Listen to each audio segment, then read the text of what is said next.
तो चलिए, good morning friends. क्या डायरेक्ट सेलिंग में आपको भी पल पल पर ऑब्जेक्शन अगर आते हैं और आपको ऑब्जेक्शन हैंडल करना नहीं आता, तो दोस्त ये बेहतरीन ट्रेनिंग सेशन आपके लिए है। नमस्कार दोस्तों, मेरा नाम इंद्रपाल सिंह, एक digital network marketing coach and business consultant. आज हम आपके लिए लेकर आए हैं ऑब्जेक्शन हैंडलिंग। लेकिन साथ ही साथ अगर आप नेटवर्क मार्केटिंग में हो तो सारी चीजें आपको आनी चाहिए, जैसे कि सेल्स, पब्लिक स्पीकिंग, लोगों से बात कैसे करते हैं, डायरेक्ट सेलिंग का प्लान कैसे दिखाते हैं, प्रॉस्पेक्टिंग, इनविटेशन। अगर ये सारी चीज आप सीखना चाहते हैं तो जल्दी से इस यूट्यूब चैनल को सब्सक्राइब कर लीजिएगा, क्योंकि बहुत से सेशन हमारे पड़े हुए मिल जाएंगे आपको, और बहुत से लाइव होते हैं जो आगे आपके काम आने वाले हैं। तो चलिए, हम विदाउट डिले आज आपको शेयर करते हैं ऑब्जेक्शन हैंडलिंग, जो सबसे बड़ी चीज है जिसकी वजह से लोग रिजेक्ट होकर वापस घर बैठ जाते हैं और कहते हैं कि डायरेक्ट सेलिंग खराब है, सेल्स खराब है, मार्केटिंग खराब है। दोस्त, दुनिया में 99% लोग यही काम कर रहे हैं, क्योंकि पैसा ही इसी से आता है। क्या कोई ऐसी चीज है जो मार्केटिंग के बगैर आपके पास मूवमेंट हो के बिना आ जाती हो? दोस्त, हर चीज आज सेल्स हो रही है, हर चीज सेल्स है। कोई भी दुनिया में ऐसी चीज नहीं जो सेल्स के दायरे में आती हो। और फिर भी आप सेल्स से डरते हो, तो सीधी सी बात है, आप पैसे से डरते हो और पैसे को दूर भगा रहे हो अपने आप से। आज का टोटल ट्रेनिंग सेशन हम इसी पर रखेंगे, ऑब्जेक्शन हैंडलिंग। और टाइम मिलेगा तो पब्लिक स्पीकिंग के 2 चैप्टर बचे, वो भी कवर करेंगे। तो आज आपको पूरा ऑब्जेक्शन हैंडलिंग मिलने वाला है। क्या क्या क्वेश्चन मार्केट में आपको मिलते हैं, सबसे पहले उस क्वेश्चन की बात करते हैं। सवाल आपको मिलेंगे जब भी आप मार्केट में जाएंगे प्लान दिखाने, आप बात करने किसी से जाएंगे, प्रोडक्ट की बात में करने जाएंगे, तो आपको कुछ इस तरह के क्वेश्चन मिलेंगे मार्केट में। और जो कर रहे हैं, जा रहे हैं मार्केट में, तो शायद आपको मिल भी रहे होंगे, और इन्हीं से डरकर आप क्विट कर जाते हैं, क्योंकि इसके जवाब नहीं है आपके पास। तो आज दोस्त आपको 30 मिनट में सारे जवाब मिलने वाले हैं। क्या क्या क्वेश्चन आते हैं पहले एक बार देख लेते हैं, उसमें से कुछ आपको आ चुके होंगे, नहीं तो आगे वो भी मिलेंगे आपको। पहला क्वेश्चन मिलेगा, सोच कर बताऊंगा, कुछ दिन का टाइम दे दो। शायद ये ज्यादातर लोगों को मिला होगा, जिन्होंने काम किया होगा, किया नहीं जिन्होंने अभी तक स्टार्ट, उनको भी दोस्त आने वाला है ये सवाल उनको भी बहुत जल्दी आएगा। आप ध्यान रखना कौन कौन से सवाल आएंगे, फिर आपको हम एक एक करके रिप्लाई देंगे। सोच कर बताऊंगा, कुछ दिन का टाइम दे दो, मेरे पास टाइम नहीं है। कई लोग आपको मिलेंगे, मेरे पास टाइम नहीं। और दोस्त, ये जो ऑब्जेक्शन आते हैं, हम लोग क्या सोचते हैं, जो सामने वाला कह रहा यही हकीकत है। दोस्त, ये 10% ही सच्चाई होती है, 90% वो झूठ बोलता है। ये बहाना होता है, इसको ऑब्जेक्शन बोलते हैं। ये बहाना बनाता है, आधार बचने का प्रयास करता है, किसी तरह से वो बच के निकल जाए। तो दोस्त, वो चीज है ही नहीं जो वो बोल रहा है, वो चीज है ही नहीं। अब आपको रिप्लाई कैसे देना है वो हम आपको एक एक करके बताएंगे। दूसरा क्वेश्चन क्या आएगा कि मेरे पास टाइम नहीं है। एक क्वेश्चन और आएगा, प्रोडक्ट महंगे हैं। ये भी क्वेश्चन कई लोग करेंगे, प्रोडक्ट महंगे हैं। और क्वेश्चन क्या आ सकता है, एक क्वेश्चन आएगा कि मैं सेलिंग नहीं कर सकता, यानी सेल से डर लगता है, प्रोडक्ट मैं नहीं बेच सकता, ये क्वेश्चन भी आएगा। और क्या क्वेश्चन आएगा, प्रोडक्ट महंगे हैं, ये एक हो गया ऑब्जेक्शन। और क्या क्या आता है, अगर कोई जानता हो तो कमेंट्स बॉक्स में लिख सकता है। एक क्वेश्चन आएगा, मैं सेलिंग नहीं कर सकता, प्रोडक्ट बेचने पड़ते हैं। एक आएगा कि मैं मीटिंग में नहीं जा सकता, मेरे पास टाइम नहीं है, मैं मीटिंग में नहीं जा सकता, मैं जूम सेशन में नहीं आ सकता, मेरे पास टाइम नहीं है, फिजिकल सेशन में नहीं जा सकता, कहीं ट्रेनिंग सेशन हो रहा। इसका भी हम एक एक करके सारे फार्मूले आपको बताएंगे। पहले सारे क्वेश्चन हम बताते हैं आपको। 20 क्वेश्चन है डायरेक्ट सेलिंग में, सेल्स में, मार्केटिंग में।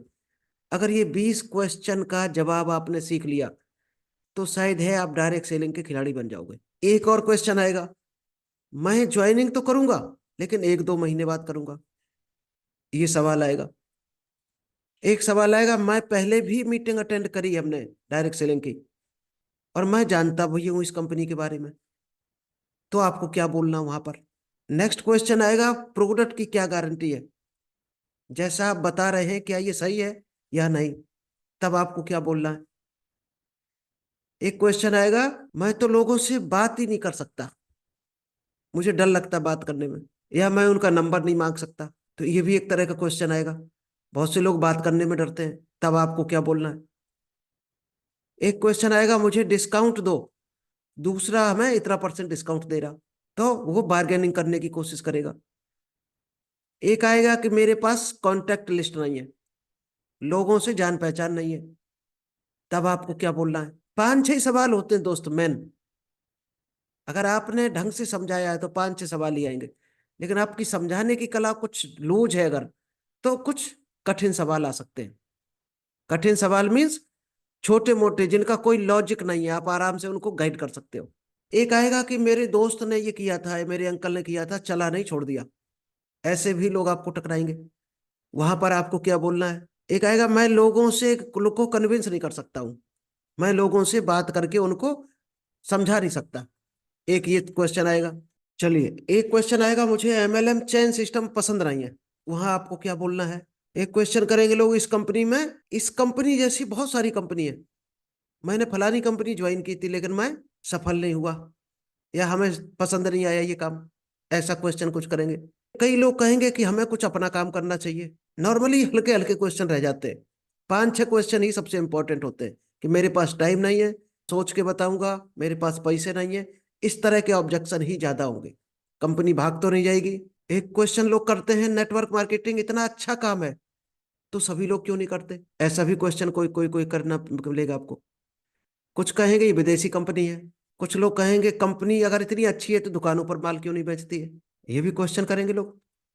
मैं अपनी जॉब से सेटिस्फाई हूँ। ऐसे भी लोग मिलेंगे कि हमें बिजनेस पसंद ही नहीं है, हमें जॉब करना ही पसंद है। तो चलिए, हम खैर ज्यादा डीपली नहीं जाते। 15 ही 20 क्वेश्चन है, इससे ज्यादा नहीं है। अगर 15-20 क्वेश्चन को आप हैंडल करना सीख गए तो डायरेक्ट सेलिंग की दुनिया में, सेल्स की दुनिया में, मार्केटिंग की दुनिया में आप कभी रिजेक्ट ही नहीं होंगे। चलिए, तो पहला क्वेश्चन, पहला ही आंसर हम हैंडल करते हैं आपका।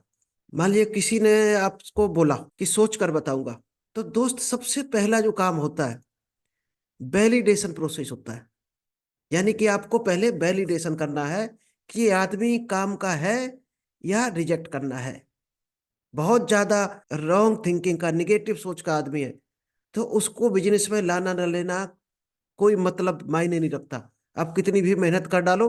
इसीलिए हम एक कहावत बार बार बोलते हैं कि गधों को कितना भी सेवा कर लो, उनकी कितनी भी खुशामद कर लो, कितना भी खिला लो, दोस्त वो जिंदगी में घोड़ा नहीं बन सकते। अगर आपको तेज दौड़ाना है तो घोड़े पर मेहनत करो, गधों पर मेहनत ना करो। इसीलिए एक वैलिडेशन प्रोसेस बोला जाता है। और वैलिडेशन प्रोसेस में कुछ चीजें मायने रखती हैं, जो ऑलरेडी हम एक बार शायद आपको कुछ बता चुके, फिर से बता रहे। मान लीजिएगा कोई लड़का आया आपके पास, चल कर आया या आप चल कर गए, तो आपने सबसे पहले तो स्टार्टिंग ये हर काम में इसी से करते हैं। हाय, हेलो, हाउ आर यू, कौन कौन है आपकी फैमिली में, कैसे हैं आपकी फैमिली में सभी, अच्छा पापा क्या करते हैं। अब मान लीजिएगा बताया कि पापा डॉक्टर हैं। अब आप यहीं पर अंदाज लगा सकते हैं कि पापा डॉक्टर हैं तो सीधी सी बात है इनकम अच्छी होगी, और वो आदमी 2-2.5 हज़ार रुपए भी आराम से लगा सकता है बिजनेस में। अगर उसने अब यहाँ पर ये कहा कि पापा फार्मर है, तो फिर आगे बढ़ना है आपको। अच्छा, पापा फार्मर हैं, वेरी गुड। जब आप ये पूछोगे कि पापा फार्मर हैं, तो आगे आपको ये भी साथ में पूछना, अच्छा कितने बीघा खेती है। तो हो सकता कुछ लोग छुपाएं, आनाकानी करें। अगर आपको लगे ये छुपा रहा या थोड़ा टेढ़ा आदमी है, तो आपको ही रिप्लाई कर देना है, 1 बीघा, 2 बीघा, 10 बीघा, 100 एकड़। सीधी सी बात बनेगा, जैसे ही 100 एकड़ पे जाओगे तो उसके मुंह से ना निकलेगा नहीं सर इतनी कहाँ है, 10 बीघा है। फिर वो सच्चाई बता देगा। अच्छा, 10 बीघा है, वेरी गुड। फिर तो उसमें अच्छी खासी इनकम हो जाती होगी साल में, 1-2 लाख तो इनकम हो ही जाती होगी इसमें। अगर कहे नहीं इतनी नहीं, 1.5 ही हो पाती है या 2.5 तक हो जाती है, तो दोस्त वो सक्षम नहीं है, पे नहीं कर सकता। वो 2-2.5 हज़ार रुपये पे नहीं कर सकता, 1,000 रुपये बड़ी मुश्किल है उसके लिए पे करना।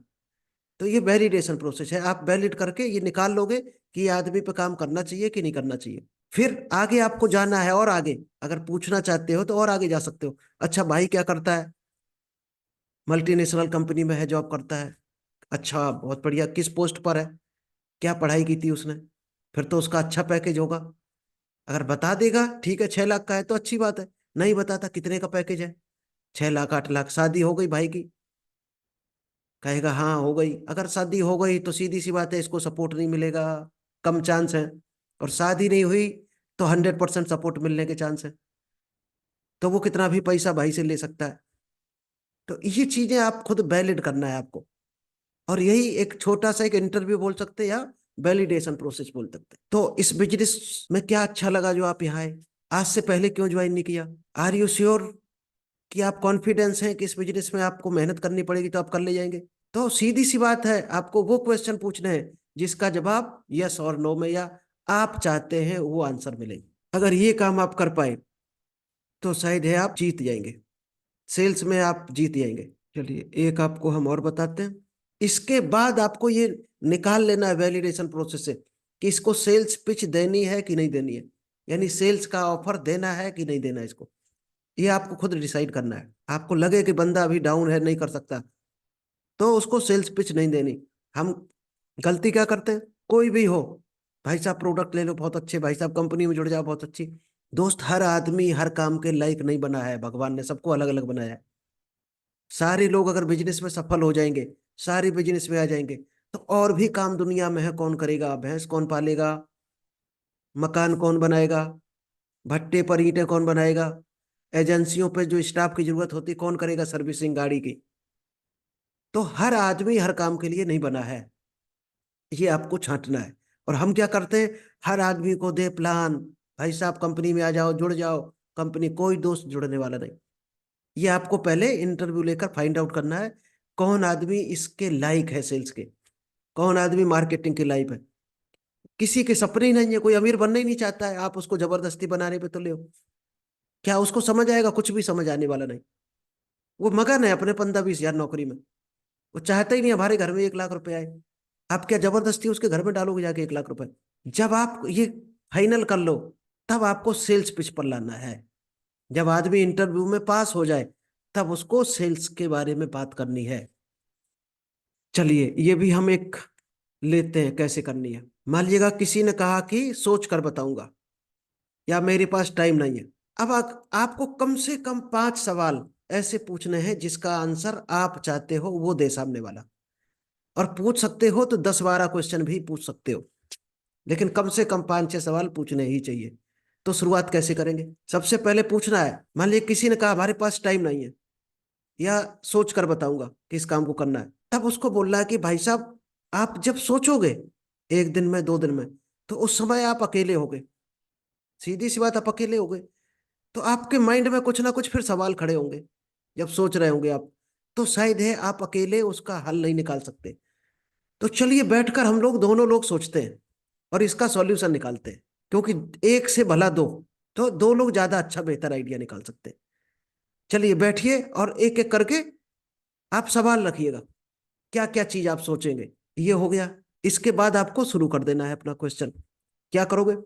सर अगले 5 साल में आप कहाँ पहुंचना चाहते हैं? वो बताएगा। अब वो क्या बताएगा कि हम मकान बनवाना चाहते हैं पिछले 10 सालों से हम इतना रुपया अपने बैंक में करना चाहते हैं, या हम इस तरह से कार खरीदना, कुछ ना कुछ जरूर बताएगा। जब आप ये पूछोगे कि अगले 5 साल में आप कहाँ पहुंचना चाहते हैं, जैसे ही बताएगा तब पूछना कितने सालों से ये सपने आपके हैं जो आप बता रहे। मान लीजिए मकान बनाना है, तो कितने सालों से आप ये मकान बनाना चाह रहे हैं? तो सीधी सी बात बताएगा, 5 साल से, 2 साल से, 10 साल से। तो अगले 5 साल में आप कहाँ, कितना मकान, कितना बड़ा मकान बनाना चाहते हो? अब उसको जो भी उसने बताया उसी को लेकर आगे बढ़ जाना है। तो अगले 5 सालों में आप कितना बड़ा मकान बनाने की सोच रहे हो? अब वो जवाब वो देगा जो आप चाहते हो। ठीक, अब फ्लो बन जाएगा, आगे पूछते चले जाओ उससे, फ्लो को बिगड़ने नहीं देना है। आगे क्या करना है, क्या आपके सपने सच में आपके हैं? अगर ये सच में आपके हैं और आज पूरे हो जाए, अगर आज ये सपना अगर पूरा हो जाए आपका, तो आपके मम्मी पापा को कितनी खुशी होगी? तो बताएगा बहुत खुशी होगी। सीधी सी बात यही कहेगा। यहां पर हमने थोड़ा सा इमोशन कर दिया। मान लीजिएगा उसका सपना, उसने बताया हमें कार लेनी BMW, या मकान उसने बोला हमें इस तरह का मकान बनाना। अब आंख बंद करके 1 मिनट के लिए सोचो, अगर आज आपका वो मकान बन गया तो आप कैसा फील करोगे? उसको विजुअलाइज करा देना है, मकान किस कलर का है, पूरी चीजें उसको एक्यूरेट करा दो। अब ये बताओ 10 साल में, 10 साल से आप यही सोच रहे हो इसको पूरा करना है, तो आपने इस काम को पूरा करने के लिए कितने एक्शन लिए? क्या करना चाहिए था? क्या सीखना चाहिए था? क्या ऐसा कोई बिजनेस करना चाहिए था जिससे आपका ये सपना पूरा हो जाए मकान वाला? क्या आपने कोई ऐसा काम किया आज तक? सीधी सी बात कहेगा नहीं किया। तो क्या करना चाहिए कि नहीं करना चाहिए? कहेगा हाँ करना चाहिए। आज से करना चाहिए कि कल से करना चाहिए? कहेगा आज से करना चाहिए। आज से करना चाहिए या अभी से करना चाहिए? तुरंत बोलेगा अभी से करना चाहिए। तो इससे बेहतर क्या कोई आपको बिजनेस मिल सकता है जिसमें 20 लाख रुपए लगकर रिस्क रहे कि चलेगा कि नहीं चलेगा, या 1000 2000 लगाकर 0% रिस्क हो? ऐसा बिजनेस करना चाहिए। तो सीधी सी बात कहेगा कि जिसमें कोई रिस्क ना हो, पैसा भी ना लगे, ऐसा बिजनेस करना चाहिए। तो चलिए सर शुरुआत करते हैं, फिर क्या सोचना। तो आप कहाँ से चले थे कहाँ आ गए, इसके बाद वो सवाल खत्म हो जाएगा। वो सवाल उसका ऑटोमेटिक खत्म हो जाएगा। टाइम नहीं है, सोच कर बताऊंगा। दोस्त इसी तरह से फ्लो बनाकर 8 10 सवाल पूछकर आप उसको सेल्स की तरफ ला सकते हैं। चलिए आज इतना ही रखते हैं। 2 ऑब्जेक्शन हैंडलिंग आपके क्लियर हो गए कि मेरे पास टाइम नहीं है या सोच कर बताऊंगा।